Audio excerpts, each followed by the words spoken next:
The Hail Varsity Radio Saturday Morning Show, presented by the Nebraska Lottery. Strap yourselves in. Here are your hosts, Chris Schmidt. Y'all don't even know he was a virgin until he's 28, and now, roll tide. And Mark Kraynak. Time has come for someone to put his foot down. And that foot is me. Welcome to it. Weekend editions here. It's Hail Varsity Radio, presented by the Nebraska Lottery. Here in the single barrel again, a flex scheduled weekend show, 11:30 to 1:30. We are here. I am staring at the buffet table, and it's waving back at me. Muffins, some scones. Elijah, I know you're a fresh fruit guy. Plenty of bacon and eggs and sausage, oh my, and a lot of Bloody Marys flowing down here at the single barrel. So the Purdue buses are behind us. They are getting loaded up here shortly. I don't know if you saw this on social media or not, but some Purdue fans have kind of a makeshift pickup that looks like a choo-choo train. So that's been roaming around here. The Haymarket, Brian and his family in from northern Iowa, big Hail Varsity listeners.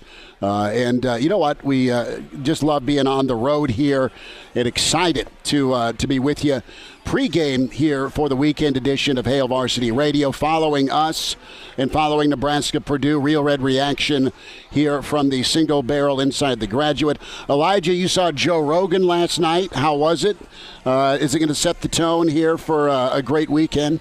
It was a pretty good show, yeah. I personally wasn't a huge fan of Joe Rogan's stand-up going into this, and went down, saw it, had a good time, thought he was pretty funny, and now ready. It's like I got the comedy last night. Now you want football. Yeah, I'm hoping there's no comedy in the game today. I got enough of that last night. Like we don't need comedy of errors, comedy of anything. Like we should need a strong Husker performance today, which I think could be the case. Excuse me. We'll dive into that. So Mark Kraynak, the super father he is, man, he's taking his little ones to the ball game today. So Kraynak en route. We will hear from him in about 10 minutes or so. Get his take on Nebraska and Purdue. Coming up at noon, our rewind with our favorite sideline man, Jeremiah Sirles, did an incredible breakdown for us. And, of course, you see his videos each week. Get his take on Nebraska-Purdue. And in hour two, we'll hear from Brandon Vogel from Hail Varsity and the Iron Horse on site with us, Gary Sharp, around 1 o'clock before we say goodbye and head off to the stadium for Nebraska-Purdue. It is moving day today in the Big Ten. Elijah, you have Wisconsin up 7-0 on Iowa. They are meeting the Iowa quarterback. It seems like every pass drop back.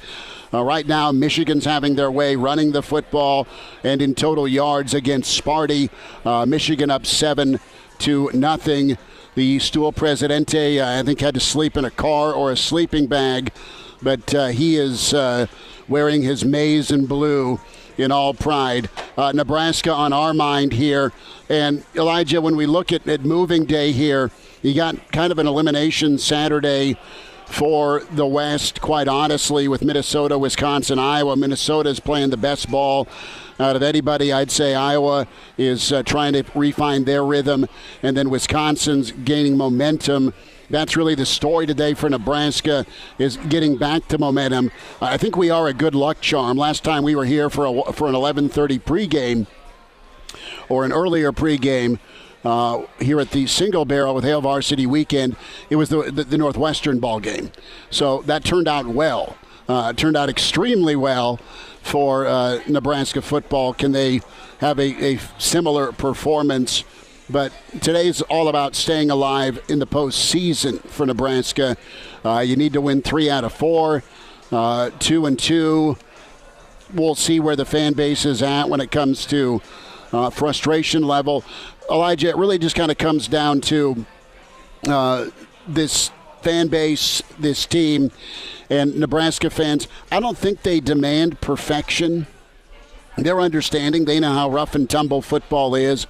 But what they do demand is some consistency, and it's all about how you look, right? If you get beat by a better team, case in point, Michigan, right?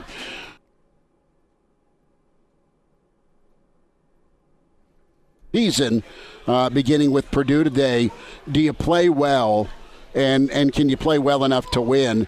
And from a Nebraska standpoint, that's what I'm looking forward to today, off of a bye week, energy-wise. Can you bring some juice? Can you put the hammer down? Can you score offensively?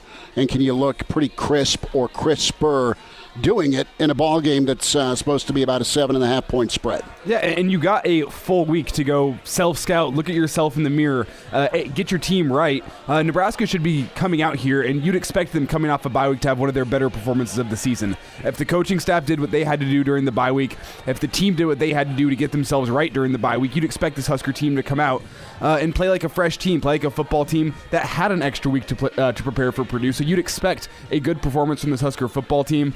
But the thing is you don't always know what to expect with this Husker football team when it comes down to execution and things like that. So the common sense would tell you that, yes, the Huskers will have a good game today.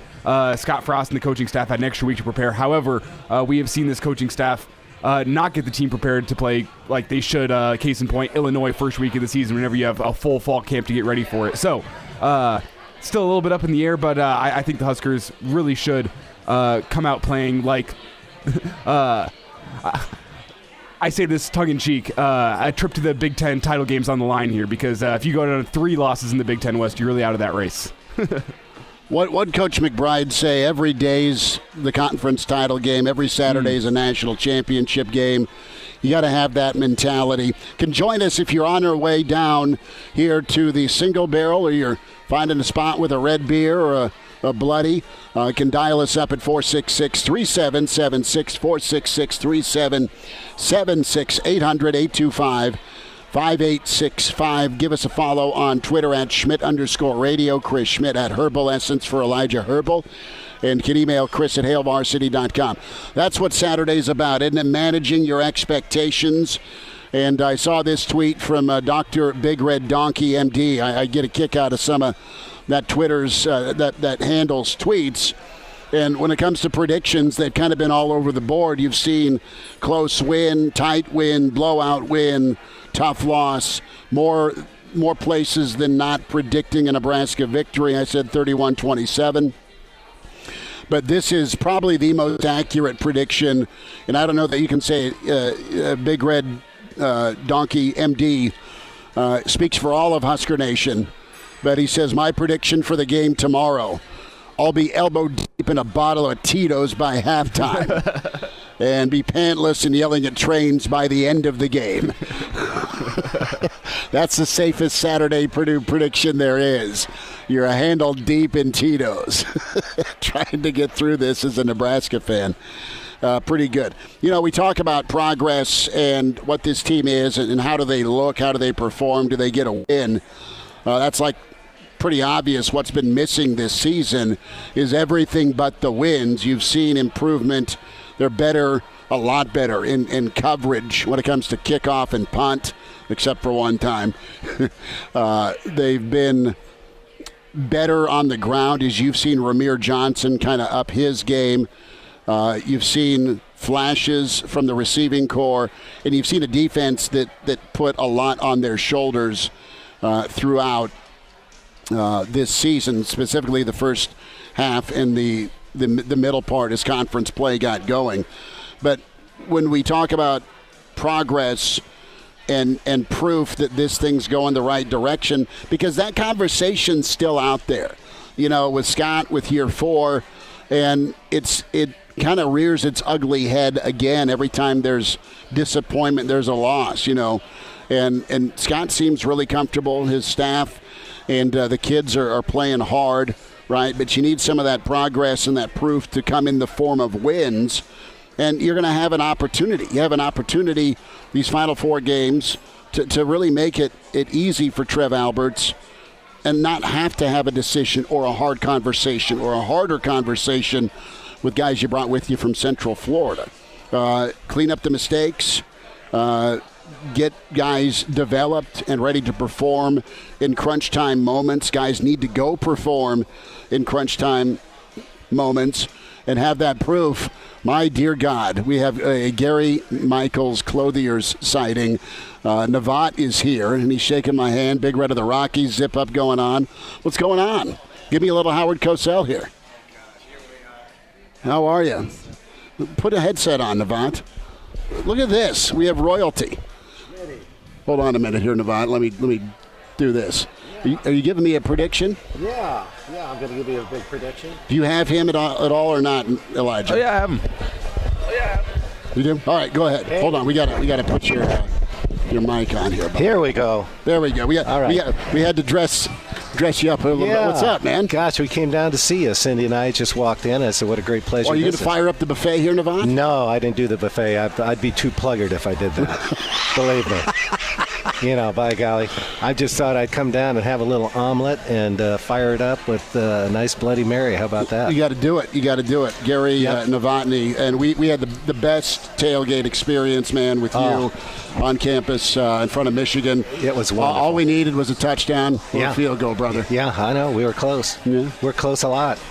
It's crazy. Well, we're talking proof and performance. Get it handled today. Yeah. Get yourself a whiskey and a beer. Yeah, I think I'm going to have you do that. I'm just having coffee this morning, Cowboy. Now, before I leave, I'll give you one of these. Good evening, ladies and gentlemen. My name Howard Cosell here live on ABC Monday Night Football. You're looking at Joe Willie Namath 2 years ago. I love it. All right, buddy. Good to see you. That's you and your fam. Thanks, buddy. You bet. All right. So a celebrity sighting here. Navat showing up. That's pretty good. Good enough. We will hear from Mark Kraynak here in just a moment. Hail Varsity Radio Weekend Edition. Again, single barrel where we are at flex schedule 11:30 to 1. This coming up at 1. Are we set to rock here? Is Kraynak with us? We welcome in Mr. Mark Kraynak with us. Kraynak, you're on assignment. You're getting the family all geared up for another roadie down to the stadium. How are you, man? Not too shabby, man. How are you? We're good. I'm staring at a buffet table, and it's taunting me. Get some. I mean, why are you holding out? Is it steak? It might be. I haven't lifted the the top of the buffet pans there, but they look pretty good. How you feeling? What have you told little Tanner about today's game? Have you told him that it's going to be okay, or have you said, you know what, it'll be Halloween themed here with a trick or a treat? Well, he says as long as we're there, we're going to win. So that's where he's at with it. He mentioned a score of what was it? 62-4. I don't know where he came up with the 4, but that's kind of where things are at. That's a cover. I mean, it's absolutely that. Yes.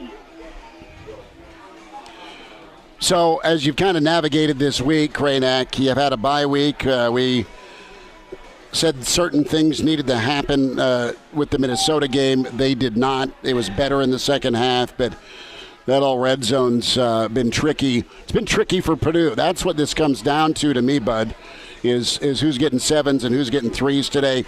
And do you think this is a defensive struggle, or are you feeling like, you know what, this thing's going to be a little bit more high scoring here as you've kind of scouted this matchup?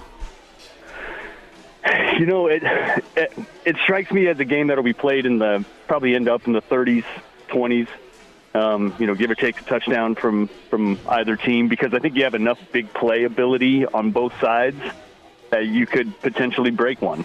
Nebraska's shown that they've been able to scheme big plays more so than necessarily just have an athlete go out and make that play, as opposed to Purdue with David Bell, who clearly can make his own luck and score touchdowns with some regularity and sometimes outside of the quote-unquote system. He can make people miss. So, and I think defensively it's a pretty interesting matchup, because I just wonder how Nebraska is going to hold up against Karlaftis in particular. He's a very active defensive end. He's super athletic. He's more like a tight end type, body-wise, and he's very explosive. Nebraska has obviously struggled at the tackle position to hold off pass rushers. And so I think because of that, I think he's going to get loose a little bit. I think that's going to force Nebraska to do some force Adrian to have some more broken plays, force them to roll the pocket a little bit more.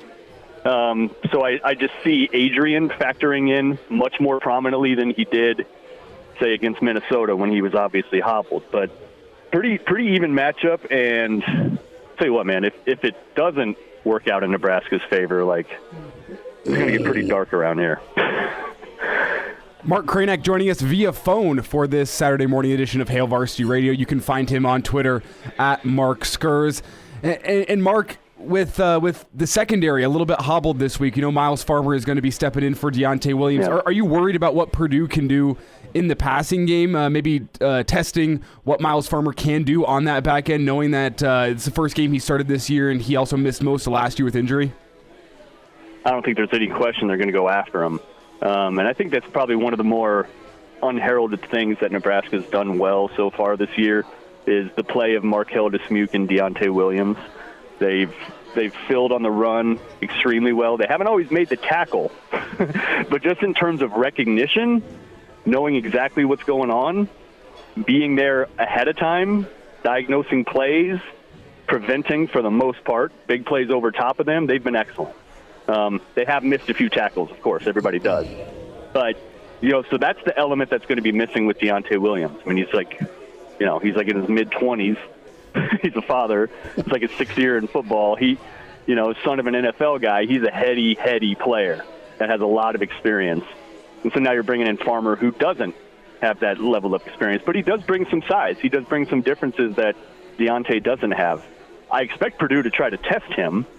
And so far, I guess you couldn't say that there's anything about Miles Farmer that gives you grave concern that he's not going to be up for the task. So I think Nebraska probably feels pretty good about having him back there.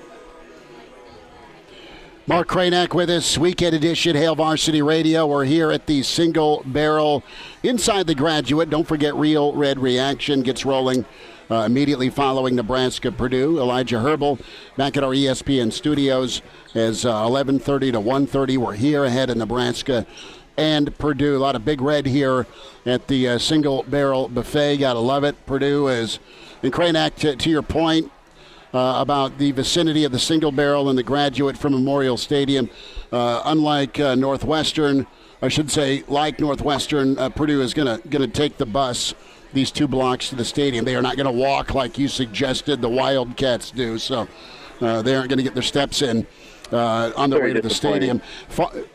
Go ahead. I just said very disappointing.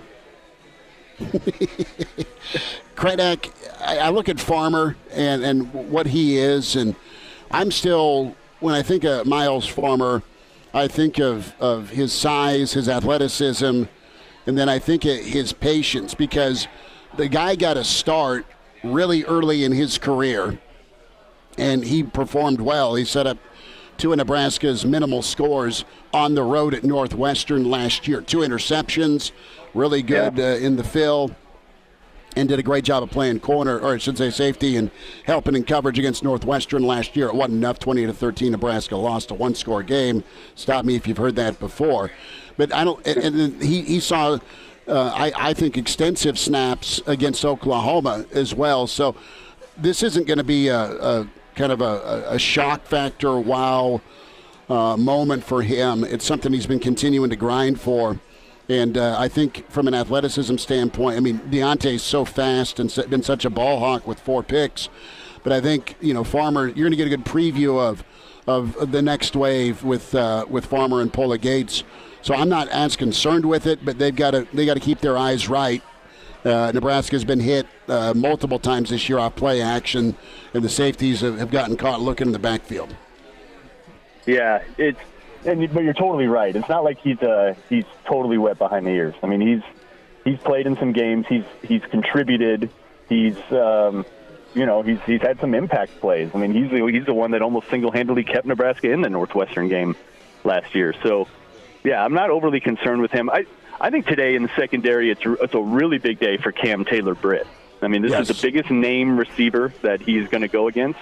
David Bell's almost a lock for first, maybe second, maybe he dips into second round, but he's a big-time NFL prospect at wide receiver. And generally speaking, Cam Taylor-Britt has done pretty well against that caliber of talent.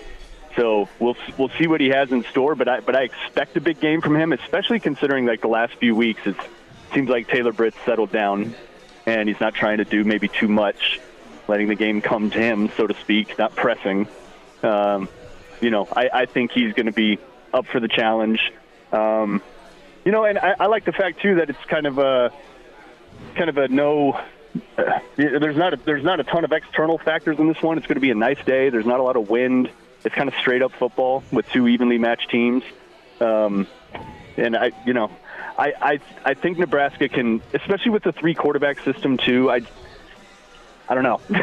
I think they're a bad matchup for Iowa. I don't think they're necessarily a bad matchup for Nebraska. So I wouldn't be terribly concerned with what you saw 2 weeks ago from Purdue against Iowa, and try to act like that's going to show itself today against Nebraska. Mark Kraynak is with us, Hail Varsity Radio weekend edition here at the Single Barrel, 11:30 to 1:30. Elijah Herbel also in the studio as we are on the road here for pregame. So I want to get a thought here on Nebraska and red zone, specifically once they get beyond the 20, they get inside the 10. It's been overly detailed how much trouble Nebraska's had scoring touchdowns. We know the adventures at field goal. Who is RB2 today, Kraynak? You got Ramir, and when push comes to shove, let's just lean on Ramir and pray that he stays healthy, right, to get in and find his way into the end zone. That said, you're going to need a second punch at running back along with Adrian's legs today. Do you feel like Yant can stabilize? Is it a Morrison moment? Where do you think Nebraska goes? Nebraska was a little coy with that beyond and behind Ramir when we listen back to what Coach Frost had to say this week.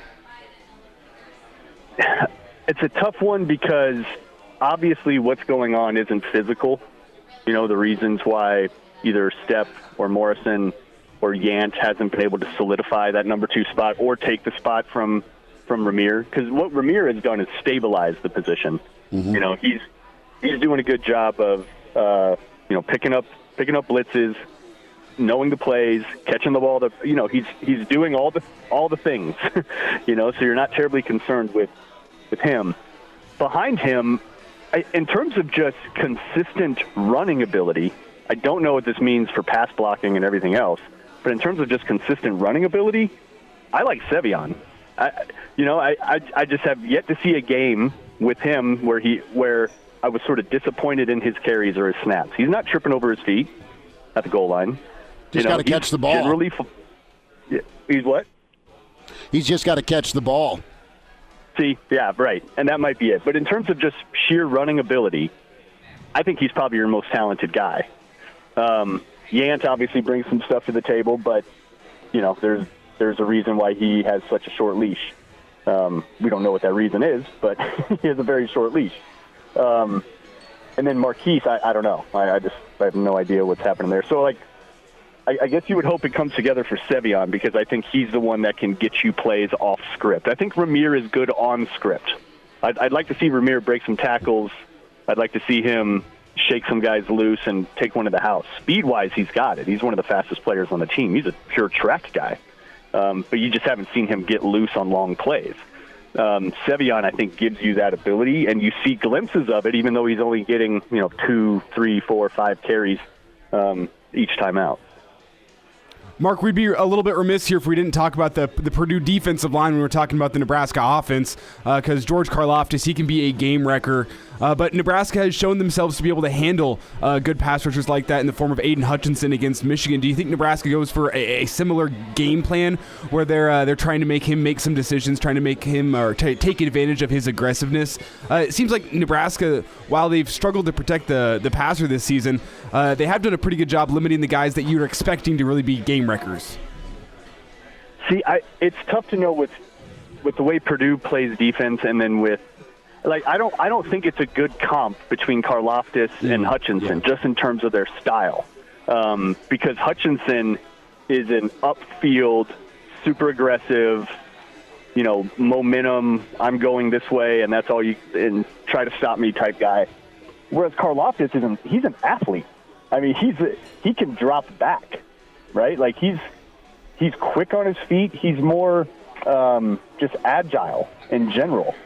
So I think he does some like block destruction stuff that's pretty interesting. I mean, he can hop over linemen by pushing them down. He can shed people really well. He can change direction really quickly. He's more like a safety type athlete at 260 or 275 pounds, right?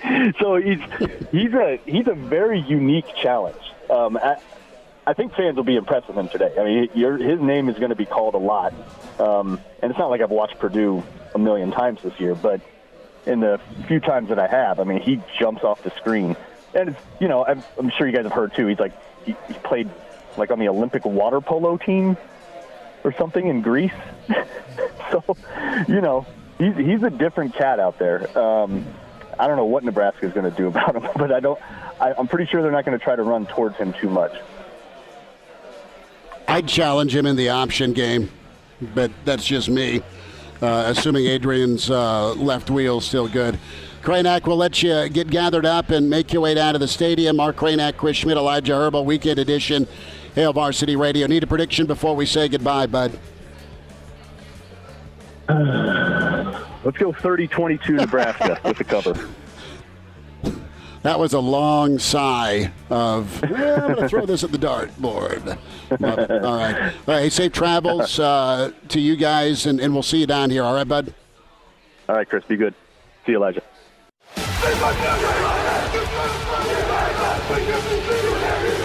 Now back with Hail Varsity Radio, presented by the Nebraska Lottery, with Chris Schmidt and Mark Kraynak. Back to you, it's Hail Varsity Weekend Edition, presented by the Nebraska Lottery, live here at the Single Barrel inside the Graduate. Home Football Fridays, we're here 4 to 6. And, of course, pregame with this 2:30 kickoff. We moved back the normal 7 to 9 morning extravaganza as Kraynak en route down here for Nebraska-Purdue with his little ones.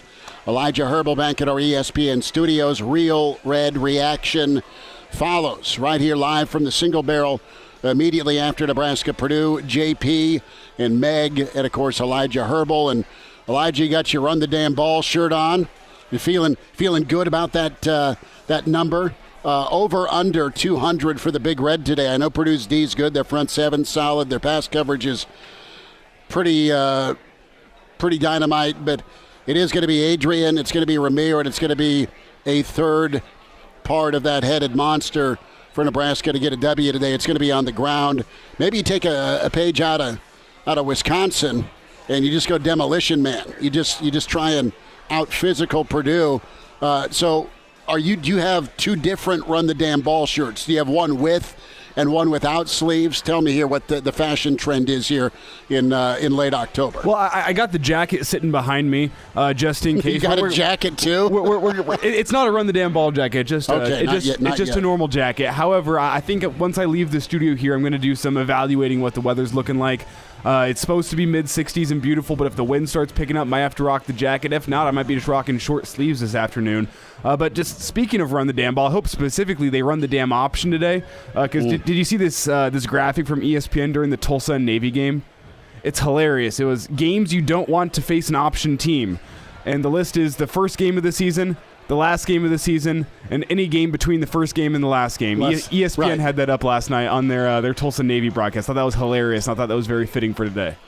Man, I'm feeling for our dear friend Iowa Russ right now. The Hawkeyes are in a world of hurt. They got just slapped at the goal line and held out, and it's now 17-0.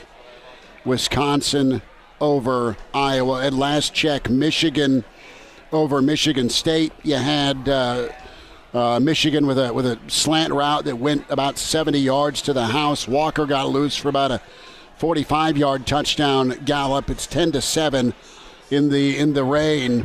Now it's tied at 13 apiece as I refresh the old dinosaur phone here. 13 apiece.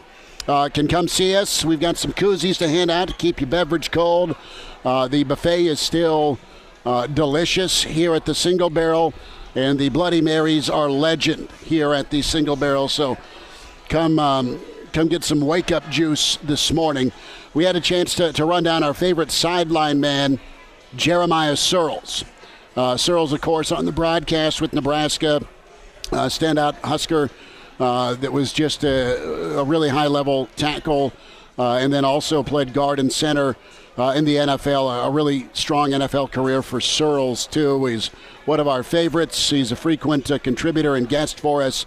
And here's our conversation as Sirles broke down this Purdue-Nebraska matchup. It's Jeremiah Sirles, our Rewind segment here on Hail Varsity Weekend, presented by the Nebraska Lottery. We welcome in our favorite sideline man, our favorite Charger and Panther and Bill and Viking and Deer Hunter. Jeremiah Sirles with us at Sirles71_HSKR.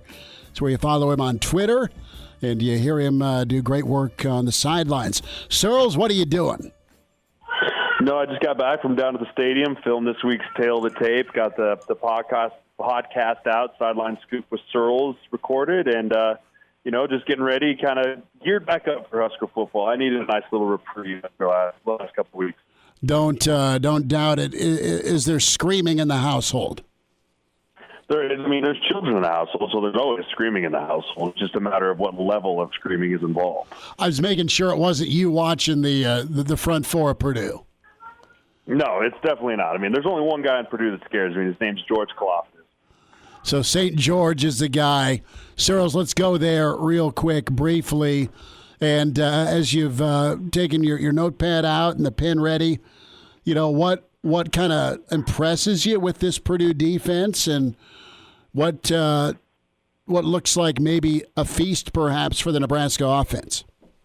It was hard studying the film because the last 2 weeks the Purdue defense has gone against an offense that is basically nothing like ours, right? You look at this offense and they played against, or this defense when they went against Iowa, and then they go against Wisconsin, both teams that get under center, both teams that have fullbacks in the game, and they're running, a lot of in between the tackle power runs, versus you haven't seen them really have to try and defend the option or the outside zone or the RPO very much in the last few weeks. So studying's been a little different because it's not real sure what to expect out of them. But I think that if I'm a betting man, if Purdue's going to look to how to stop Nebraska's offense, they're going to turn on Minnesota's tape and say, okay, what did they do? How did they take away the triple option? How did they take away the zone read? What did they do? They dropped a safety down low. They put two guys in the quarterback and they forced Adrian to hand it off. And so I think that they're going to do that a lot with Karlaftis down there on the defensive end side. And I think that they're going to be very much play back and try and force our run game through the running back, especially if Ramir's not full go. I'm assuming that he is. But I think they're really going to make our running backs run on them this week and try and take Adrian away. Well, and Purdue's gonna make Nebraska prove they can run the ball without stacking a box. Purdue's got everyone else has been able to get pressure with 4. If I'm Purdue, I'm dropping 7, aren't you? Absolutely. You make them stop your front 4, and then if they stop your front 4, then you send the pressure. And they don't pressure a lot. Purdue's not a big pressure team, but when they do dial it up, they come out with something, whatever the flavor of the day is what I like to call it, the blitz of the week. And, they hit one on Wisconsin where the running back missed the corner coming off the edge, and it was a sack fumble that ended up into points for them. So when they do dial up a blitz, it's been schemed, and they do it against a certain look. So I'd be curious to see how early Obrami there dives into his bag of tricks as well. Jeremiah Sirles with us, Hail Varsity Radio. Sideline man for Nebraska football and standout Husker, a longtime NFLer, joins us. So, Sirles, what were your guys' pet plays, either in the NFL or at Nebraska? You guys didn't have problems. You had good kickers at Nebraska, but you guys scored a lot of explosive plays, but you also were able to punch it in with Amir in the red zone, or Rexy in the red zone. That's big as well. But what was your go-to? What were you guys super confident with, and why were you so good in the red zone? We were confident with our inside run game when we got to the red zone. And I think that when you get down to the red zone, everything gets so caught up and everything just shortens. The whole field just shortens, right? And so we always loved going to our zone read. because the zone read down there it's really hard to make a team or make the defense right. Because if you block the run the exact right way, you should be able to get it a walk in because those linebackers are going to be in there, are going to be at 4 or 5 yards. You get them blocked up, and those safeties are there, but they don't have the full 10 yards to find the run fit, right? When they have the field, when you're out there and their safeties are at 12, 13 yards, and they can find the run fit because they run up on it, great. But when you're inside the 10 or inside the 15, those safeties are standing at 10 yards, they get lost in the sauce. They get lost in everything in there, so you can pound it in. And then if they want to crash off the end and the quarterback pulls it, usually the defensive end doesn't track him down until 5, 6, 8 yards in, and so it's usually a walk-in. So I love the zone read when you get inside the 15-yard line. I think it's one of the better plays that we used to run both at Minnesota and when we got to when we were here in Nebraska. And the other one we loved, I love the G scheme pull where we'd pin on the front side, pull the guard outside, and we'd toss it direct. If you recall, that was the Ohio State big touchdown we had on the comeback. We ran that play like 10 times in a row. So we had some staples we went to, but honestly, looking at this football team, I'm not sure what their staple is when they get in the red zone. Does Nebraska's personnel match up with that G scheme pull you're talking about? Could they do that? They do. They do a version of it. It's a little different than we used. We used to pull the front side guard and pull him around, and we used to toss it to Rex or Amir, kind of even out of the gun, and toss it around the edge. They like to pull the backside guard on the option now, and so they have the backside guard pull because it freezes up that defensive end where he doesn't know if it's a kick play underneath or if it's the option, and so it allows the guard to either pull around and seal him, or it allows the guard to kick him out and you can hit it up underneath. But I think that I like the way that they run that G-scheme front side option play, too. That's a really nice one. The big thing is we've been trying to run speed option into the boundary a lot, and what you're going to see is teams are going to start doing what I call squeeze and scrape, which means the defensive end is going to squeeze that tackle down into that B gap, and the linebacker is just going to replace him scraping over the top into the C gap, which then leaves you two guys standing out there on the edge for the option, which is never a good thing. Minnesota did that, which is what Scott was talking about at halftime with me, talking about how they're taking most of the option game. So, again, they're going to see that on tape, and I think Purdue's going to try and mimic some of that as well. And Sirles, when we're talking about that option, we've heard out of practice this week, Adrian looks healthier. He looks a little bit more fresh. Do you think that's going to make the option game as a whole more effective, or do you think that Purdue's going to come in with a better game plan than some teams early in the year did? I think that him being fresh obviously helps. But the one thing I will say Minnesota did is they sold out on the fact that, like, if Adrian's going to run option, we're going to hit him and make him pay for it. Every time Adrian pitched that ball, there was one guy that knew his responsibility was the quarterback, and he was going to hit Adrian. He wasn't going to try and play the middle game of like, hey, maybe I can tip the pitch or maybe whatever, like play that middle field. No, the people in Minnesota, the defensive coordinators geared up a really nice plan for that triple option to where they said, you are responsible for the quarterback. If you see option coming at you, your job is to just hit the quarterback, force him to pitch it, but make him think about pitching it next time. And so I would anticipate a lot more of that from our opponents as we move forward here because it was effective. Sirles, let's go to what Saturday is about. And it's been an interesting season where Nebraska's been right there against a loaded group of top 10 teams. Nebraska's not done well as a favorite on the road. Now they get a chance to be a favorite at home, first time since Northwestern. And I'm interested here on how you've felt about the season. Where has it been draining? Has it been exciting? Where are you at? Put your ex-player hat on for a second. Also, look at it from your job now as the sideline man, as you've been able to be up close and personal for every game. You can see progress, but you want to see that progress result in a win. Yeah, I mean, looking at the program, and I tell people all the time, people are like, Nebraska's a bad football team. And I have a hard time saying that because I've been around bad football teams. Shoot, I was on a bad football team in Buffalo. We were 6-10. And this, to me, is not a bad football team.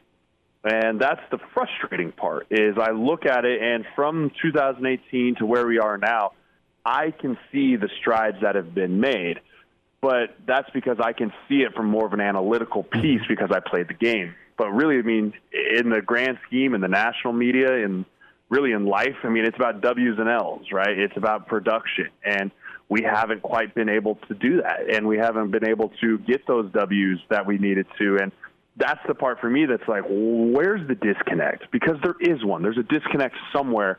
And I can't figure it out. I don't know if Scott can figure it out, but there's just something that we're not all on the same page about, which is that's what generates wins. That's what allows you to find those ways to win in those crazy hard games or crazy close games. And as the former player in me, I never really questioned sometimes where it's like it got close down at the end. And I mean, we were in a ton of comeback games my junior and senior year, and we always just knew, like, hey, we're going to go win this game. Like, that was just in our mindset. And we did it a few times, which is what I think was allowed us to keep doing it. And this team just hasn't been able to do it. And Scott said at his press conference on Monday, where he's like, I can see around the corner because he's been there, he's done that. But if you think about it, nobody on this team has been on a college football team that's been able to go in and win it there at the end. And until we do, people just don't understand what that feels like. And it's going to take some time. It's going to take a couple times being able to do that before people actually understand what it does feel like. Did it take just that first time for your group, knowing that you can pull one off, or did it have to be, all right, yeah, it's like a game of horse, you made the game winner, now prove it? It's about stacking them together. I think that it's about doing it once and understanding, okay, I understand how that feels, now go do it again. I mean, it's all about understanding the confidence level, because when you do something to where you can come in and you win the game at the end of the game, you then can go in the next week and prepare the exact same way because what you did worked. Versus when you lose a game, you feel like you have to go back in next week and maybe tweak something, maybe a different way you prep or a different way you practice or a different look, a different scheme, versus when you go in and you say, oh, wow, we won the game at the end of the game, cool, rinse and repeat, exactly what we did last week. Versus when you go and have games like Michigan State and Michigan and Oklahoma where you almost did it, you're now changing certain things because it wasn't good enough. And so that consistency piece is really hard to build when you're trying to tweak things here or there each and every week. Jeremiah Sirles with us here on Hail Varsity Radio. And Sirles, I don't want to look too far ahead here, but I do want to look a little bit bigger picture at these last 4 games for Nebraska. How big is it for this Husker team to develop and generate some momentum going into the offseason, especially whenever Coach Frost is saying things like we're trying to go to the transfer portal and trying to go to JUCO to get just a couple more pieces to get us over that hump? How big will it be to generate momentum going into the offseason to get over the hump next season? Yeah, it's huge. And not even me. We can look at it in a big picture, but I think I'm looking at it as you have 2-week seasons coming up. You've got 2 weeks here where you got to play Purdue and you got to play the monster that is Ohio State. And then you get a little bit of rest, and then you get to go Wisconsin, Iowa. And I think that the goal, and I was talking about it on Sports Nightly, the fact is you have to go, and your goal needs to go 1-1 and 1-1. And what I mean by that is you beat Purdue, and then hey, we got a really tough test against Ohio State. And then you go beat Wisconsin, and then you're looking at going, anything can happen against Iowa on Black Friday in Memorial Stadium, especially if we're playing for a bowl game. So you win the first one there, and then you're looking at it. And I think that if you can put good performances together over the next 4 weeks, I'm not saying we have to win all 4 games because I'm being realistic, Ohio State's going to be really hard to win. I think that you put good performances, you win a minimum of 2 out of the next 4, you build some of that momentum going forward. But ultimately, the goal is to get to 6 to get to a bowl game. And I think it's possible, but it all starts on Saturday. It does. As you've been around things, level of confidence Saturday. You're coming off a bye for Nebraska. They are taking on a team they beat a year ago on the road. And there's not a lot of road wins, but Nebraska had that game comfortable for a while. And then you had the collision and the 89-yarder to Bell. Is this thing low scoring? Is this high scoring? To me, it's all about red zone, man. We've hit on this all show long, and Nebraska's not been great in the red zone, but they're okay for the league. Purdue's been downright awful in the red zone. Yeah, I mean, I think that this is going to come down to us capitalizing on turnovers. They turned the ball over 5 times against Wisconsin last week, and Wisconsin only scored 30 points. If we get 2 or 3 turnovers, those need to turn into touchdowns every time. And I do think Plummer's going to throw us a couple. I do think that he gets a little careless with the ball. They don't even attempt at running the ball most of the time. They just throw it all the time. So I can see this being a fairly high-scoring game on Nebraska's front, but I can see this being one, too, that we route them pretty good if we get them to turn the ball over. I think that this is a game we can win by 2 touchdowns. I really believe that. I think this could be a 35-17 type of game. I think it just depends what Nebraska shows up. Is it the Nebraska that played Michigan, or is it the Nebraska that played Minnesota? That's the million-dollar question. Sirles, last thought here. We got about a minute left. Looking at that Husker defense, Miles Farmer's going to have to step up and fill some big shoes from Deontay Williams, especially whenever you have such a deep threat in David Bell coming to town. What do you think he does on Saturday? Yeah, I mean, he's got a great test in him, but I'm looking for a lot of guys in that secondary to step up to fill that role. You're not going to be able to fill it with just one guy, but Miles Farmer's going to step up. But Cam Taylor-Britt's going to have a big day against David Bell. I mean, this was kind of his coming-out party last year when he played really well against David Bell. I mean, I don't remember the safety that ever ran into him last year doesn't run into him, that game is different. And so I think with Cam Taylor-Britt, if you want to go play in the NFL, dude, go shadow this kid.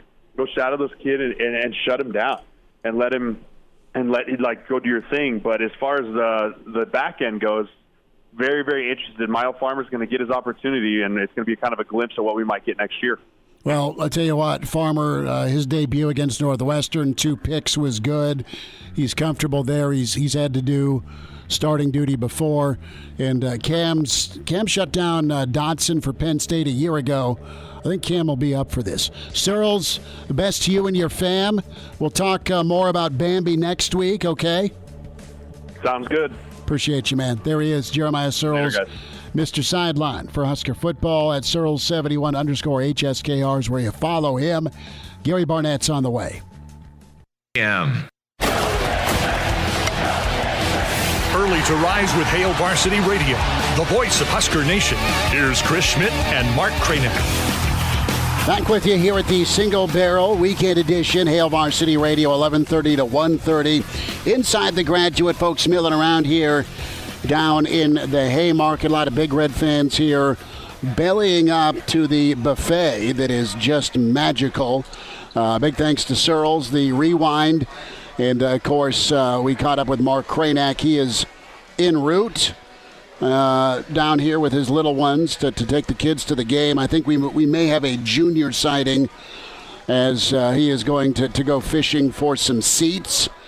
We'll see if Junior finds his way into the stadium or not. Elijah Herbel is back at our ESPN studios. The Iron Horse, Gary Sharp, is 30 minutes away. We'll catch up with him. We welcome in managing editor with HailVarsity.com and magazine, Brandon Vogel, at Brandon L. Vogel on Twitters, where you follow him. Get his book, read his book with John Cook, Dream Like a Champion. Vogue's a full buffet of football this Saturday. A lot of great ball games and kind of a statement opportunity, one of many this season for Nebraska football. How's your Saturday going, and what's on your plate right now? What are you doing food-wise here as you soak in a lot of football before Nebraska-Purdue? Yeah, food-wise, nothing too interesting, but kind of with a 2:30 kickoff on my plate was watching the pregame shows. And I tell you what, with both of them broadcasting live from East Lansing, Michigan, it stung a little bit to sit there and look at all that and be like, Nebraska by all rights probably should have gone to East Lansing and beat this team on the road. So is game day even there if that had happened? So it was a little bit of a reminder of, oh yeah, this is how Nebraska season has gone. Like, very good, but just not quite be able to get over that particular hump. Do you know how cool 7-1 or 6-2 would feel, Vogues, right now versus 3-5, and do they make a bowl? Well, even 4-4. Like, we've got game day and big noon Saturday emanating from East Lansing, and Nebraska had a shot to beat both of those teams. So, like, pick one, and it totally changes the tone of everything we're talking about this season, much less if you get both of them. So it was a little bit of a tough pill to swallow on that front, but still, a tough pill to swallow because it's the pill that Husker fans have been asked to swallow for the past 3 years of like, okay, getting closer, we're close. And you can kind of point to this Michigan State game and say, well, yeah, this is kind of evidence of that. But is Nebraska going to get there? And today kind of represents a little bit, not totally, but a little bit of that hurdle of, okay, go out, do what you can. You got an edge in terms of having a bye week and win this game.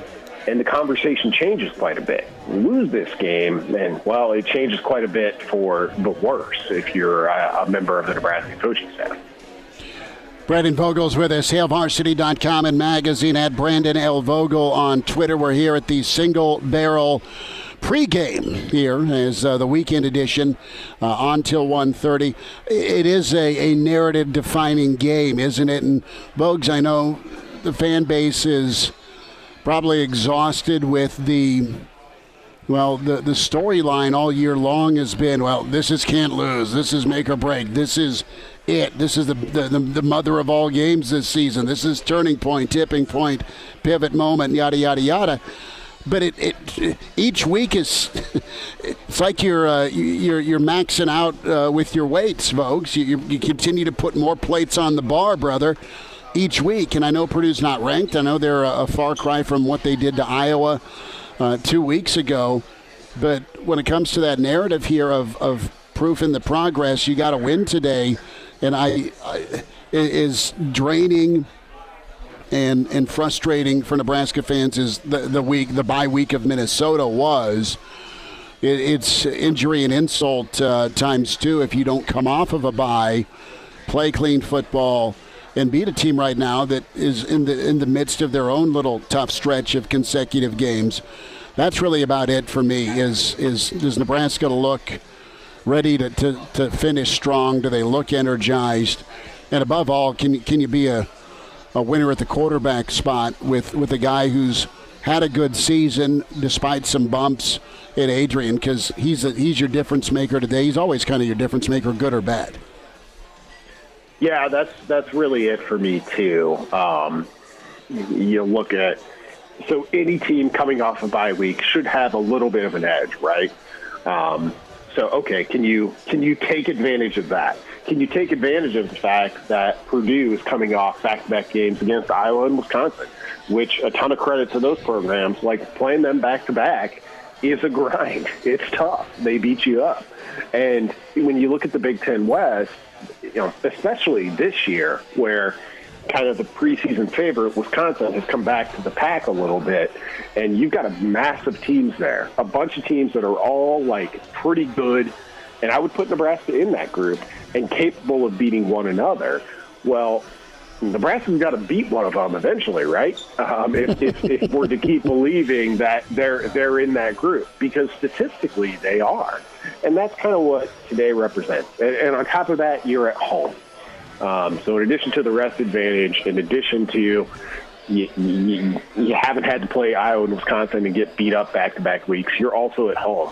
Can all of that look like it has an impact on the game? And that's been the thing with Nebraska is so often, like, we can look at these things that kind of matter on a big picture sense. Playing at home matters. Having a bye week matters. And it so often feels like it doesn't influence the result, as if Nebraska's not kind of taking advantages of the natural advantages that might be there for them. And that's really, when you really boil it down, the sign of a good football team. Like, win the games you're supposed to win. when you out-talent teams, when you're at home in toss-up games, you need to win those. And today is one of those games. Brandon Vogel's with us here on the Saturday morning edition, I guess Saturday afternoon edition of Hail Varsity Radio. It's still morning. It's still morning, Elijah. There's the biggest pancakes I've seen in my life. Little Grant just got put in front of him. Sorry. That's your definition of morning, is when the pancakes are served, not like the clock? These are monster pancakes here. Carry on. Sorry, I just had to interrupt with that. But, Brandon, you mentioned the Wisconsin and Iowas of the world and how you play them back-to-back weeks. You're going to be pretty beat up. But has Nebraska reached that point now where we've seen, as Nebraska fans, the added physicality in the team this year, and that's been growing over the past couple years. Has Nebraska reached that point now where they're a team where the next week after you play Nebraska, you're feeling a little bit more beat up, especially the Nebraska defense? They seem to be flying around a little bit more this year. Yeah, I think defensively they certainly have. And kind of this is a really good point that you bring up, Elijah. Kind of that notion on its own of like, oh, you play these teams back to back, you're gonna be feeling some bumps and bruises. It's kind of, I think Nebraska plays the style of offense that they're never going to get the full credit of when that was the case. I mean, you think about 90s Nebraska, and that was certainly the case. And, well, they ran the football a ton, and they beat you up on the line both ways, and it was easy to give them credit for that. But I have seen steps in that regard of Nebraska getting closer to that. And, it's something that this coaching staff has talked about, not just this year, but like really from the time that they arrived of we want to be the most physical team on the field. And I think you see that defensively. It's tough to feel that way offensively. It's tough to feel that way offensively if you don't run a kind of Michigan State, Wisconsin, Iowa type of offense. But it's also tough, like, unless you can just point to the offensive line and say, like, oh, yeah, those guys basically dominate whoever's in front of them. And that hasn't been the case yet for Nebraska. So still a work in progress on that front. Should they get there, be it this year or at some point down the road, maybe they'll get a little more credit for that. Brandon Vogel's with us, HailVarsity.com and Magazine Weekend Edition. We're pre-gaming here at the Single Barrel. Elijah Herbel back at our ESPN studios. So, Vogues, how much comfort do you have with the Nebraska defense knowing what to expect from Purdue? And I ask that because you've had the three-quarterback merry-go-round a little bit. You need running from both of the quarterbacks, not named O'Connell. But in all sincerity, Nebraska's seen that quarterback run game that stung them in 19, right, when they blew the lead. They were able to handle business last year, and it was O'Connell that came in and did some good things. Nebraska's seen a lot of different change-ups from Brom and Purdue. Does that give Nebraska more confidence, in your opinion, that they can kind of play fast and physical defensively today? Yeah, I think with an offense that throws as much as Purdue is, but within that kind of overall shell, can be pretty varied. I mean, they'll run all of the passing concepts, and they'll attempt some trick plays. Having dealt with that, you can feel good about it. And the advantage of, like, oh, this team is probably not just going to line up and run it against anyone, but particularly a defense as good as Nebraska's has been so far offers you an advantage. But the fact that Purdue likes to throw it so much still remains kind of a curveball, because they can be pretty varied in that. We look at this, and I agree with this. Nebraska's defensive primary objective is they have to be able to hold up against the pass, and they've done a good job against that so far. But the biggest danger sign here is if Purdue is somehow able to find some big plays in the run game, which we've seen occasionally in these games in the past. And that's kind of the shortcut of how you take an offense where you feel pretty good about knowing what they're going to do, and it seems much more varied. So all of the pregame talk has been about, well, you got to hold up against the pass, and Purdue's going to pass a lot, and that's good, and that's an advantage. But you still got to remain kind of airtight against the run, for even if it's an offense that you may only expect to average, say, 3 yards a carry, you still got to keep them to that. So that's kind of the big thing for Nebraska today, I think. Brandon Vogel's with us here at Hail Varsity Radio. And Brandon, do you have a magic number in terms of passing yardage that if Nebraska can hold Purdue under this number, you think they stand a pretty good chance of winning this afternoon? More so than yards, it's completion percentage, because with the amount of passes that I think they're going to throw, they're going to get some yards. So every time Nebraska has played Purdue under Braum and Frost so far, Purdue's thrown for over 300 yards, and they've gone 1-2 in those games. So you start to get above 300, and you're edging into that trouble area. The bigger thing is, for me, is 2 out of those 3 Purdue-Nebraska games so far, the Boilermakers have been able to complete 70% plus of their passes. And you're going to be in trouble if they're able to do that, because that means they're hitting some shots downfield. But more than that, they're also able to kind of stay on schedule and continue moving the chains with short and intermediate stuff. So if Nebraska keeps that completion rate down around 65% or better, which is about what Purdue's averaging on the year, they should be in pretty good shape, at least on the defensive side of things. Vogues, couple last thoughts here, bud. Who is kind of your ringleader today for Nebraska when it comes to getting after the quarterback merry-go-round at Purdue? Is it the pride of Scotts Bluff? Is it a Garrett Nelson day? Is it a Caleb Tanner day? Is it Big Boogie? I mean, is Boogie going to get after it on the interior, or is it somebody from the secondary or linebacker level, the interior? I mean, what's Nebraska's best plan of attack here off the edge? Can you get home with 4, man? That's another question as well. Everyone else has gotten home with 4 or harassed Nebraska offensively. Well, flip it around. What does Nebraska's defense look like today? Is it 4+1, 4+2 with man coverage? What's the medicine here? Yeah, I think getting home with 4 is kind of the key there. And if Garrett Nelson were to end up as your sack leader at the end of this game, that would basically be that. So I would keep an eye on him. I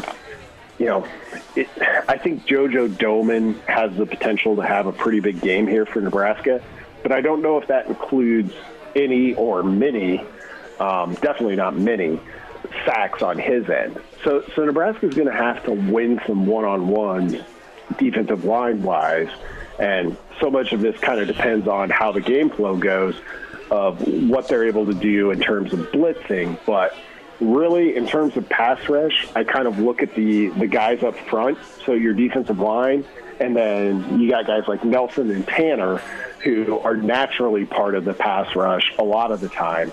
And it's going to be up to really those 4 or 5 guys, I think, to kind of put pressure on the Purdue quarterback. And Purdue's given up a good number of sacks, but when you factor in the number of passing attempts that they have, it kind of comes back to middle of the road. So it's not a given to me that Nebraska's going to put a ton of pressure on the passers. They're going to have to go out and earn that.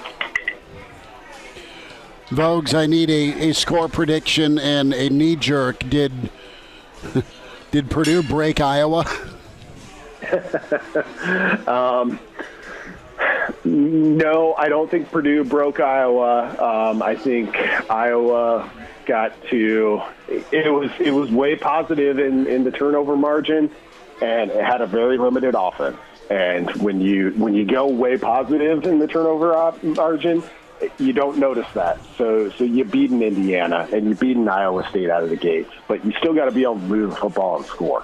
As for a score prediction today, I expect Nebraska, nothing is off the table with this Husker team, I think, as we've all kind of learned over the past 3.5 seasons. But I expect Nebraska to play well. So I'd be somewhere right there in the 31-20, 31-21 range, Huskers.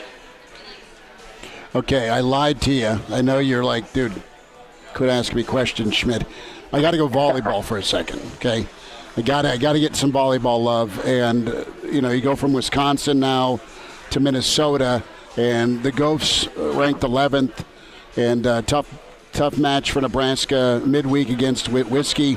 Now you go to Minnesota. What's some keys here? What do you think of the Big Red tonight in the Twin Cities? Yeah, also a good test for Nebraska volleyball-wise, because you got to go on the road after you just dropped your first conference game of the season. And sort of like football, I expect Nebraska to respond and play pretty well. This Minnesota team's kind of been up and down. It's been hot and cold a little bit. And when I look at Nebraska volleyball's consistency, I think that ultimately wins out. But Minnesota's a tough place to play. It's a unique place to play. And Nebraska's going to have to play well to go there and win that match. So I think it's kind of a telling Saturday for both of those Nebraska programs, just in different ways. But we're going to learn something about Nebraska volleyball. Vogues, take care. We'll get caught up next week. Log on, hailvarsity.com. Check out Brandon Vogel for sure. Follow him on Twitter at Brandon L. Vogel. And get his book with John Cook, Dream Like a Champion. Thoughts all over hailvarsity.com today. And, of course, the magazine following Nebraska-Purdue, Nebraska volleyball, and Husker Hoops. What an amazing staff and crew with Hail Varsity for all your Big Red coverage. Folks, have a great weekend. Thanks for a few minutes. You too. Thank you. All right. A quick timeout. The Iron Horse is in the on-deck circle. Gary Sharp is with us. He's waving at us right now. If you're streaming us, ESPN Lincoln on Facebook, is he going to hockey hammer me here in a second? We will tell you what Wisconsin continues. Elijah is? Yeah. I think Elijah's he's gonna rip the sleeves off of the Run the Damn Ball shirt. That is a great shirt. That needs to happen today. It does. We'll hear more from Gary Sharp, the Iron Horse, shortly. Hail Varsity Weekend Roadshow continues here at the Single Barrel inside the Graduate with ESPN Lincoln.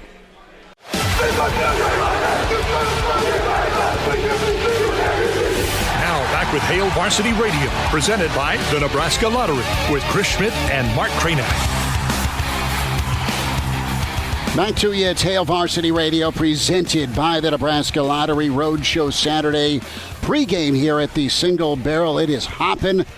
You know what? Not a lot of chirping, but a lot of eating. Some folks are enjoying the massive pancakes, maybe a Coors Light. The buffet is set up and is wonderful. That fresh fruit looks delicious. The muffins made with love. And Elijah, from a breakfast standpoint, brother, are you just a bacon and eggs guy? Do you go biscuits and gravy?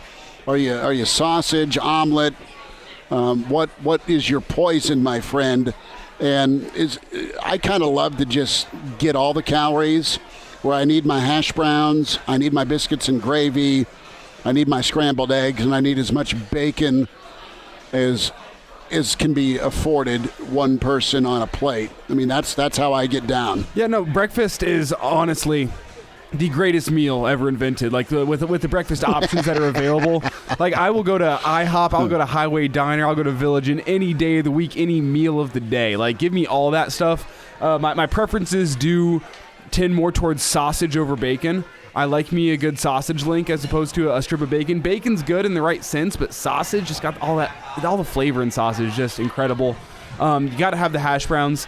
And honestly, my favorite breakfast dish, I'm not sure if it's a crazy dish. It was passed down from my grandpa to me. It's you get your hash browns and you go 3 sunny side up eggs on top. So you need to have the soft yolks, and then you just put a whole bunch of salt, pepper, and ketchup all over the top and mix it all up. I mean, ketchup's good. I don't do ketchup on my hash browns, but your grandpa was nails with that. Oh yeah, definitely is. It's definitely heart attack. Heart attack. The three runny eggs on top. Grandpa Ivan was awesome for so many years to us, and he would be up with us when we were doing our paper route in the morning, and Uncle Mark was the boss. So I'm working for him. In 6th grade through 8th grade, we're delivering papers in the morning, and whenever Grandpa'd come to town from McCook, from Jeff Kenny country, he'd put the tailgate of his pickup down, and we'd do our best third down and 8 out route attempt, right, and get it to the porch, praying it wasn't the roof. And then he'd take us, and we get hash browns with cheese and like the vitamin D chocolate milk. That was like its own malt. But we've been teasing you with tasty breakfast thoughts because the buffet is for real down here at the Single Barrel. It's incredible. Get a red beer, get yourself a Bloody Mary, get a cocktail, then make your way to 10th and Vine. Big ball game. Big ball game today, Nebraska-Purdue. We had a Boilermaker on the air last night.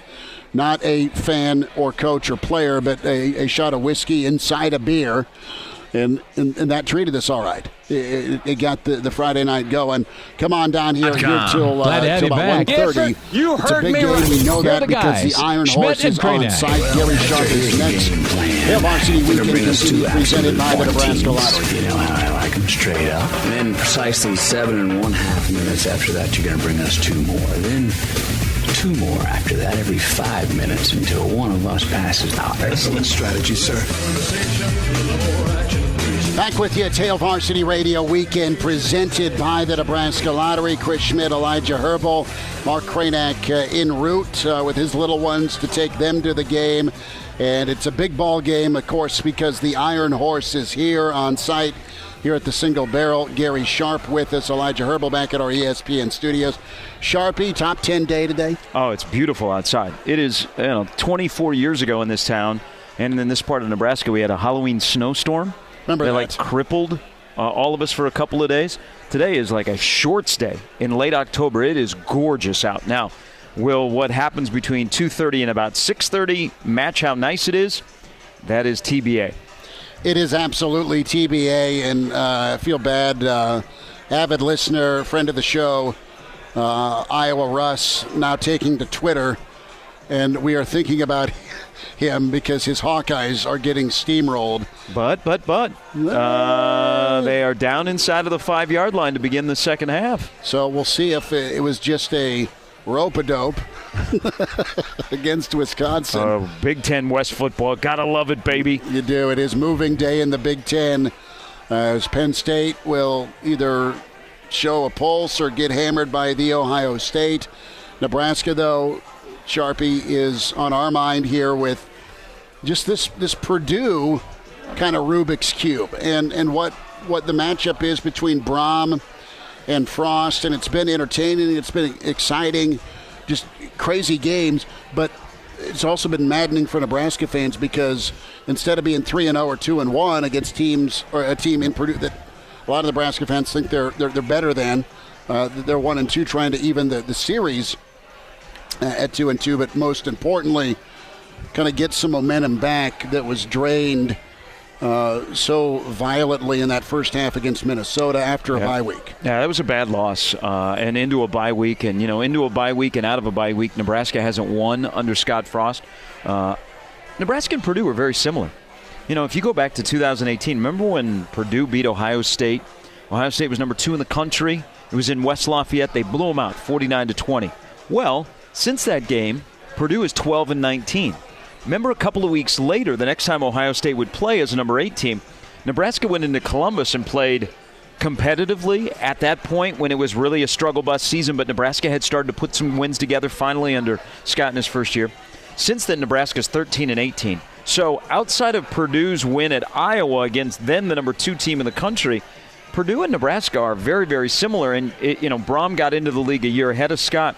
They're both offensive wonder kids that were supposed to change how the Big Ten West looks, where you're supposed to run the ball, stop the run, and have time of possession.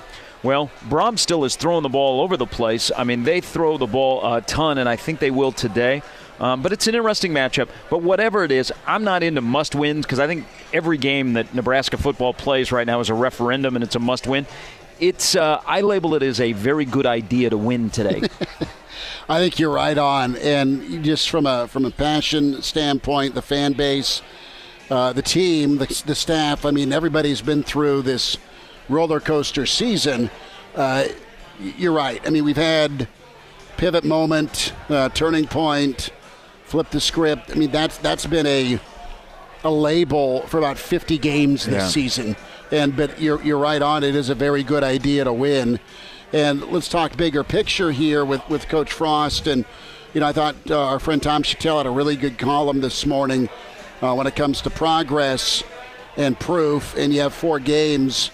Let your action, let the scoreboard do the talking here if you're Nebraska, not only today but moving forward here as you try and push towards postseason. Well, what I've said from the start, and this was, I thought I started to say this back in March and April, you're going to know everything you need to know about Nebraska football when they walk off the field on Black Friday against Iowa. So if you're looking at it from the athletic director's standpoint, and I don't think he's made up his mind, and I don't get the sense that he's going to make a move because he's not ready. I think he believes that there are certain things as a football guy that he sees that we can't in the outside that gives him hope that this is going to turn around. Now it's a results-based business, and you got to start winning some football games and taking advantage of these opportunities. This is a great evaluation point for Nebraska. You're coming out of a bye. How do you react to it? Are you ready to play right away? What have you done to win the bye week, so to speak? Have you taken advantage of the time off to look internal and scout your own self? And then you pivot to the second-best team in the country that will come in here next week and is really the only team left on the schedule that can boat race you. Then you have another bye, and then the Wisconsin game now looks even more difficult as I think they just stopped Iowa at the goal line. Again, yeah, recovered a fumble. And then Iowa comes in here on Black Friday, and you know what the history says. So today is a very important game. But I think how it looks today is important for Nebraska. I don't think this team has quit. I don't think they've rolled over. But, boy, if things don't go well today, then you start wondering because the Ohio State is coming in here. But I expect Nebraska to play well today. They're catching Purdue at the right time, coming off of Iowa and Wisconsin. So where are they at physically? I know that Hurrdat is warming up right now. He would be their number 1 running back. If he's not available, they only have 1 scholarship running back. But Nebraska has to play well, and I think it's important for Nebraska to get off to a quick start, to come out of the gates because, they're such a confusing team. We want them to have quick starts. They don't. But the last 2 games, they were down 13 at halftime, came back, took the lead, down 12, and put themselves in a position to win the game. But I think today they got to get off to a good start because what happens if you go 3 and out right away out of a bye? You'll be like, oh, boy. Yeah, you can't have a situation where you can't get the motor going, and you need your first quarters to start looking more like your third quarters. And how about you have a first and third quarter that are both 10 to 13 to 14 points accessible. Iowa scored, so it's now 20 to 7. This is for you and Elijah. This is where this team doesn't make sense. There's a lot of things to like about this team, and then there's a lot of things that look the same, but they have flipped the script on, the scripted plays aren't ending up in the end zone. But then they come out to start the third quarter. In the past, that has been rough for Nebraska. They come out and they look really good in the third quarter. There's a lot of elements of this team that don't make sense, and you would think if they could ever put it together and get over the hump, what kind of an impact, guys, that would have. Gary, I want to ask you something that Schmidt and I were discussing on the show yesterday, and that's does Nebraska need a close win in this game here to springboard into the end of the year when you can assume there's going to be some close games, particularly I'm looking at Iowa and Wisconsin. Is it important for Nebraska to go out today and not just get a win, but to get that win in close fashion to build some confidence that, hey, we can do this. We can not blow the game whenever it's tight in the fourth quarter? At some point, they're going to have to win one of those football games. And I think as Adrian gets ready to what I believe is his last 4 games as the quarterback at Nebraska, is you'd like to see him get one of those games. But what would you feel better with, guys? Nebraska having their defense on the field, trying to hold Purdue off from driving and tying or winning, or the offense out there trying to preserve a lead with a 4-minute offense, or in the scenario that they've been in most of the time with the offense, that they've got to go make a play. It's been a long time since the defense has been the one that's got to make the stop. I think that's Iowa in 18 is the one I can recall. It's just, at some point, it's got to flip. But, boy, you're starting to run out of opportunities. I don't, though, guys, I don't see this game being a tight one-score game today. I love that. I'm going to run with it all the way to the bookies, Sharpie. But no, what you laid out there is, look, the defense has shown, and this was a year ago, clearly a different team, but defense made the stops against Penn State, right? Defense made the stops and got some wins in this Frost era. You have to go back to the Sparty game in the snow, where the offense drove and got a field goal, or the offense drove and got a field goal against Northwestern. It's pretty telling to be able to tell specific instances where there's 3 or 4 games over a 4-year period that we're highlighting here. It'd be nice to have a kind of a Northwestern type route or explosive win today if you're Nebraska. Defense has shown me enough where if push comes to shove, they can dial up enough and get a stop to preserve a win. I want to see the offense, like you touched on, have an opportunity in a 4-minute offense to go either run the clock out or put a successful 2-minute drill together. They need to be able to kind of prove that to themselves. If they win by 10 or more, moot point, doesn't matter. But given the opportunity, I'd like to see them finally finish in that situation. Keep in mind, guys, this is the best offense that Purdue has faced. They haven't faced an Adrian Martinez, and he is healthy, so he'll be able to put his foot in the ground, and I think they'll run some option. But this is a really good Purdue defense. I give credit to Jeff Brom. I mean, he made the decision to fire Bob Diaco. That was a disaster last year. All of us here could have told him that. But he made the decision to make a change, and they basically have 3 coordinators that are designing their defense, and they're pretty good on defense. Karloftis is another first-round pick that's coming off the edge, so Corcoran or Benhart's going to have to be really good, but I think you'll see a lot of double teams, even some triple teams with him. They don't give up a lot of big plays. So this is a game where I think Nebraska has to commit to running the ball. Elijah, shout out to you wearing the Run the Damn Ball t-shirt. Is Nebraska commits to it, and it's okay if you get 3 because then you might get 4 and then you might get 5. And then also take what Purdue defensively is going to give to you in the passing game. They're not going to give up big chunk plays, so if they're going to give you a bunch of underneath stuff, it's okay to take it. I think you'll see today Nebraska in the pass game, instead of trying to stretch the field, I think tight end drags. I think maybe some screens. I think some wheel routes. I think those kind of elements of the passing game I think will be successful. And then once in a while take your crack. But that's a good thing about Purdue that has helped them this year is they don't give up those big chunk plays, and they're pretty smart defensively. But I wonder physically where they're at because they got really worn down a week ago.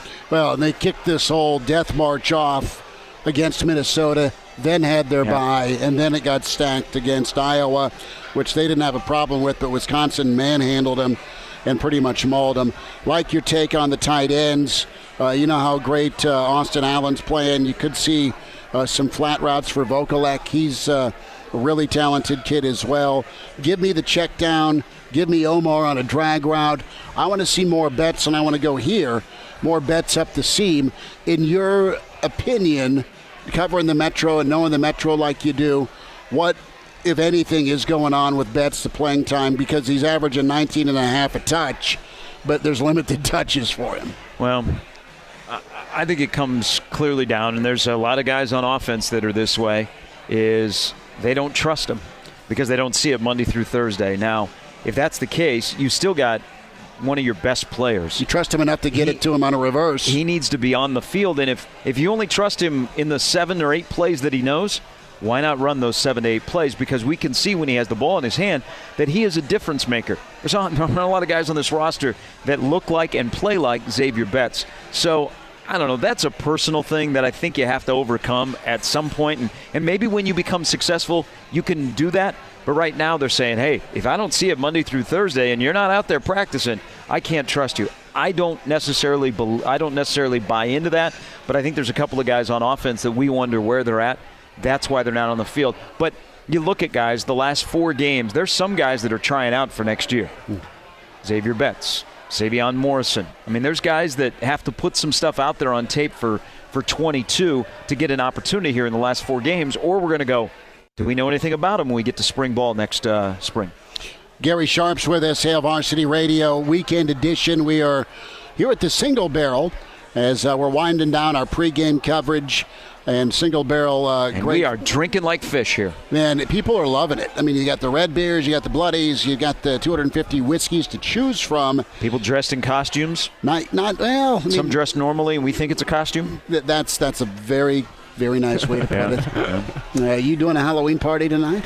Not tonight, but tomorrow we'll be handing out condiments. Okay. Throw off the kids. I think they're getting candy. Instead, I present them with a bowl of, like Taco Bell sauce, Chick-fil-A. Really? Yeah. You're going to go with the ghost pepper sauce? Yeah, I got to put them to use. I'm just going to throw them away, so why not give them away at Halloween? Well, are you anti-candy corn like the pirate? I need peanuts. Yeah, you throw corn. peanuts into candy corn. I think candy corn, it really has a tough time defending itself, and so I think it gets a knock. But it's better than circus peanuts or those wax bottles. Oh, man. Circus peanuts would survive a nuclear blast. They do. There's the cockroach, there's the circus peanut, and there's probably the inability to throw a screen pass. Yeah, I need touch on that. Gary Sharp's with us. Sharpie, a couple of minutes before we say goodbye, bud. And I'm looking at Nebraska, and we've touched on Adrian. We've touched on the line play as we get into the defensive side. I think red zone will be telling today. 7s or 3s, and it's always that way in football, but Purdue's not been great in their own red zone. Need points, ma'am. You need points, and what about pass rush here? Because, Nebraska's been inconsistent there, and they didn't get much, if anything, when it came to harassing Captain Morgan in Minneapolis. Well, I think, and I know guys on the defensive side, when you bring up their sack numbers, they're like, well, we're still – no, you're not getting the quarterback on the ground when you have an opportunity. And today I think they might have 50 opportunities to go after the trio of quarterbacks that Purdue is going to employ. Nebraska hasn't had that elite pass rusher since Randy Gregory. It's tough to find. It's sometimes tough to develop. Now, Garrett Nelson has made strides. Caleb Tanner actually quietly has had a much solid good year compared to the last couple of years. So Nebraska has guys. They just, when they get there, they need to get home. But here's the other part of getting to the quarterback. I think Eric Chenander has been very good this year in when he decides to bring pressure. I think he's had a good gut call this year on when he goes 4+ pressure.